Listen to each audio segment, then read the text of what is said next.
नमस्कार प्रिय मित्रों, स्वागत है आपका अपने चैनल में। मित्रों, आज की जो कहानी आप सुनेंगे वह बड़ी ही ज्ञानवर्धक और प्रेरणादायक है। इस चैनल का एकमात्र उद्देश्य है कि किसी न किसी रूप में आपको इन कहानियों को सुनने से जीवन में सफलता प्राप्त हो और बुरे समय से आप सदा ही बचे रहें। तो मित्रों, आज की कहानी बड़े ही ध्यान से और पूरी सुनिएगा। और अगर आप चैनल पर पहली बार आए हैं तो चैनल को सब्सक्राइब भी अवश्य करें। मित्रों, आज की कहानी यमराज और एक वेश्या की है और बड़ी ही रोचक है। तो आइए समय को व्यर्थ ना करते हुए इस कहानी को सुनते हैं। किसी गांव में एक बड़े ही दिव्य साधु महाराज रहा करते थे। वे सभी पापों से दूर और बड़े ही पवित्र आत्मा थे। वह प्रतिदिन ब्रह्म मुहूर्त में उठकर नदी में स्नान करते और प्रतिदिन पूरे नियम अनुसार भगवान का पूजन किया करते थे और उसके बाद अपनी दिव्य वाणी से सत्संग किया करते थे। उनका सत्संग जो कोई भी एक बार सुन लेता था वह उन पर मोहित हो जाता था और अपनी सारी बुरी आदतों को छोड़कर अच्छे कार्यों में लग जाता था। उस गांव के लोग आपस में बात किया करते थे कि इन साधु महाराज की वाणी कितनी ही दिव्य है। मैं तो जब भी इनका सत्संग सुन लेता हूँ तो मुझे परम आनंद की प्राप्ति होती है। कोई कहता, मैं एक दिन अपने बिगड़ैल पुत्र को जबरदस्ती साधु महाराज के सत्संग में ले आया और उसने ना चाहते हुए भी उस सत्संग को सुना और तब से उसने सभी बुरी आदतें छोड़ दी और उसके जीवन में चमत्कारिक रूप से सुधार आ गया। जिस गांव में साधु महाराज रहते थे उसी गांव में एक वेश्या भी रहती थी जो प्रतिदिन अपने नाम अनुसार बुरी आदतों में लगी रहती थी। किंतु उसमें एक अच्छाई थी कि वह भी भगवान को पूरी श्रद्धा से मानती थी। वह प्रतिदिन स्नान करके भगवान का पूजन करती थी, लेकिन उसके बाद पूरा दिन वह बुरे कार्यों में ही लगी रहती थी। एक बार की बात है, किसी त्योहार के दिन गांव के ही एक मंदिर में वह साधु महाराज दर्शन के लिए जाते हैं और उसी समय वह वेश्या भी उस मंदिर में भगवान के दर्शन को आती है। वह वेश्या साधु महाराज को देखते ही उनके चरण स्पर्श करने के लिए आगे बढ़ती है, किंतु ये देखकर मंदिर के पुजारी उस वेश्या को डांटते हुए बोलते हैं कि हे वेश्या, तू इन साधु महाराज के चरण स्पर्श नहीं कर सकती क्योंकि तू बुरे कार्यों में लिप्त रहती है। साधु महाराज भी ये सब सुन रहे होते हैं और वह वेश्या से कहते हैं कि तुझे देखकर लगता है कि तू भी भगवान को बहुत मानती है। तब वेश्या कहती है कि हाँ बाबा, भगवान में मेरी पूरी श्रद्धा है। साधु महाराज उस वेश्या से कहते हैं कि मैं प्रतिदिन इस गांव में सत्संग करता हूँ, तो तुम भी कल मेरे सत्संग में जरूर आना। ऐसा कहकर साधु महाराज वहां से चले जाते हैं। अगले दिन वह वेश्या साधु महाराज के कहे अनुसार उस दिन सत्संग में पहुंचती है और गांव के सभी लोगों के साथ ही साधु महाराज का पूरा सत्संग सुनती है। जब सत्संग समाप्त हो जाता है और गांव के सभी लोग चले जाते हैं तो साधु महाराज वेश्या से कहते हैं, बेटी, तू इस गलत काम को सदा के लिए छोड़ दे, क्योंकि अगर तू इसी तरह इस कार्य में लिप्त रही तो तुझे मृत्यु के बाद घोर नरक को भोगना पड़ेगा। तब वेश्या कहती है कि अगर मैं अपने इस कार्य को छोड़ दूंगी तो मैं कमाऊंगी कैसे और क्या खाऊंगी। तब साधु महाराज कहते हैं कि अगर तू भगवान को मानती है तो वही तुझे नया रास्ता दिखाएंगे। इस प्रकार से साधु महाराज की बातों से प्रभावित होकर वेश्या उस गलत काम को छोड़ देती है और अपनी जमा पूंजी से एक ठेला खरीदती है और सब्जियां बेचने का कार्य आरंभ करती है। किंतु गांव का कोई भी व्यक्ति उससे सब्जियां नहीं खरीदता। इससे वह वेश्या बहुत ही दुखी हो जाती है और दूसरे गांव में जाकर कम दामों में सब्जियां बेचती है। धीमे धीमे वह प्रतिदिन भगवान की पूजा करती, साधु महाराज का सत्संग सुनती और दिन भर अच्छे कार्यों में लगी रहती।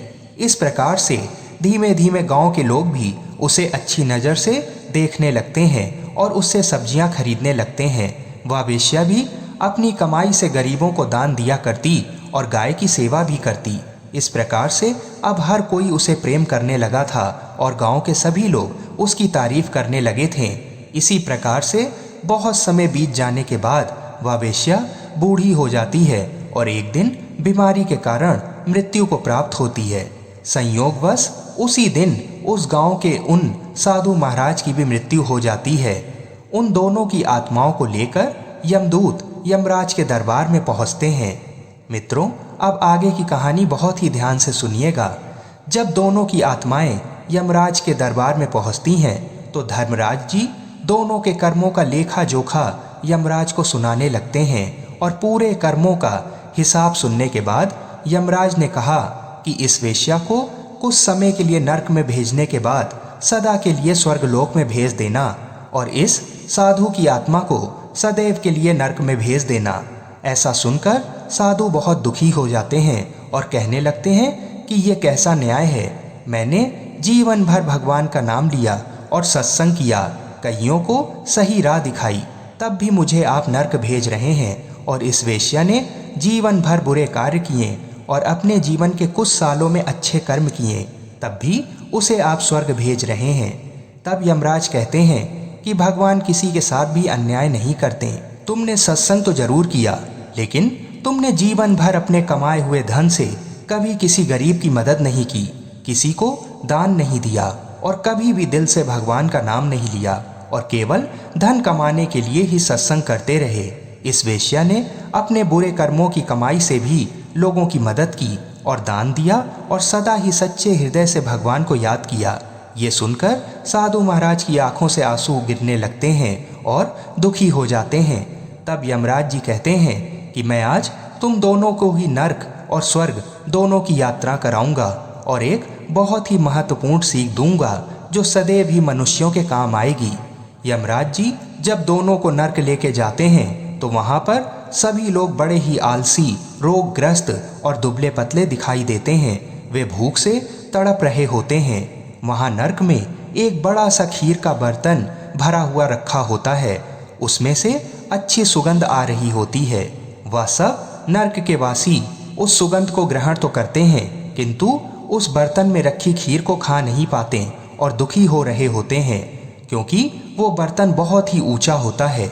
उसके बाद जब यमराज दोनों को स्वर्ग में ले जाते हैं तब वहाँ का दृश्य एकदम अलग होता है। वहाँ के सभी लोग बहुत ही हंसी खुशी से रह रहे होते हैं और वहाँ भी उसी तरह का खीर का एक भरा हुआ बर्तन रखा होता है। तब वह वेश्या और साधु कहते हैं कि स्वर्ग के लोग भी इस ऊंचे बर्तन से खीर नहीं खा पाते होंगे। तब यमराज के द्वारा पूछने पर स्वर्ग के लोग कहते हैं कि हम लोग बहुत ही परिश्रमी हैं और यहाँ जो भी लकड़ियाँ हैं उनसे हम लोग एक सीढ़ी का निर्माण कर लेते हैं और उस सीढ़ी को उस बर्तन पर लगा देते हैं और उस सीढ़ी पर चढ़कर भर पेट खीर खा लेते हैं। तब यमराज जी कहते हैं कि आप दोनों ने देखा कि स्वर्ग और नरक में क्या अंतर है। भगवान ने सबको सब प्रकार से एक सामान्य चीज़ें दे रखी हैं, किंतु नरक के लोग आलस से, झगड़ा और बुरे दुर्गुणों के कारण उन लकड़ियों का उपयोग सीढ़ी बनाने में नहीं कर पाते और बस इसी दुख में अपना जीवन व्यतीत करते हैं कि भगवान ने हमारे साथ बड़ा ही अन्याय किया है और इस ऊंचे बर्तन में खीर रख दी है ताकि हम कभी भी उस खीर का सेवन ना कर पाएं। उसके विपरीत स्वर्ग के लोग अपनी बुद्धि और मेहनत से वहाँ पड़ी लकड़ियों से सीढ़ी का निर्माण कर लेते हैं और भरपेट उस खीर को खाकर आनंद की प्राप्ति करते हैं।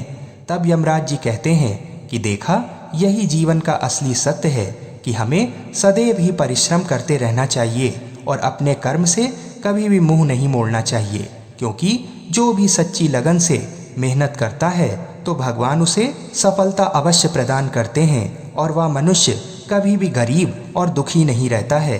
भगवान ने सभी को सब प्रकार से एक ही प्रकार के संसाधन दिए हैं और जो भी व्यक्ति पूरी श्रद्धा और लगन से मेहनत करता है, चाहे वो विद्यार्थी हो या कोई भी हो, तो वो अपने जीवन में सफलता अवश्य प्राप्त कर लेता है। और जो व्यक्ति सफलता प्राप्त कर लेता है तो फिर जीवन में वो सदैव ही आगे बढ़ता चला जाता है।